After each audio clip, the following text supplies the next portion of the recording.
wondering if you guys use multiple systems so that you use one email service provider for like your regular customers and you use another one for the spammy list. I've never personally done it, but to a certain extent it does work. One thing I wanted to say, for those of you who are on like a MailChimp or a Constant Contact, one of the things you need to be aware of is that you're on what is called a shared server. A shared IP means that it's not just Josh advertising his business, it's Josh and Wendy and Jason and Paul, and it's a whole bunch of companies sharing the same IP. That can actually work for you if your list is a little bit junky, because the people who are good on that list are bumping you up.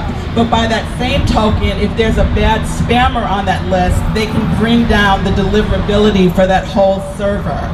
So, the ESPs police that to a certain extent. Like if they see somebody on their server who's really bad, they will kick them off because they know that it's jeopardizing the deliverability of that whole server.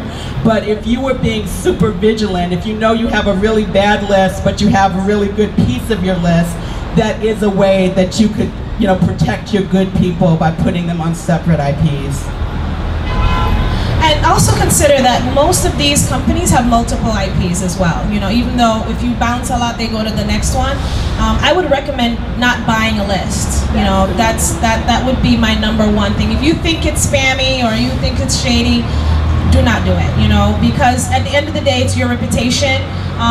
Gmail will start blocking you. Your email provider will start saying they're not going to send your stuff anymore. So it's better for you to take the time to make sure that you reach out to providers. If you want to send an email to a list that's not necessarily yours, ask them to send it for you on your behalf. Have them sign up for your newsletter, and now they're in your database. Now it's not spammy, you've asked them permission, and now they're yours, and you can do whatever you want to do with them.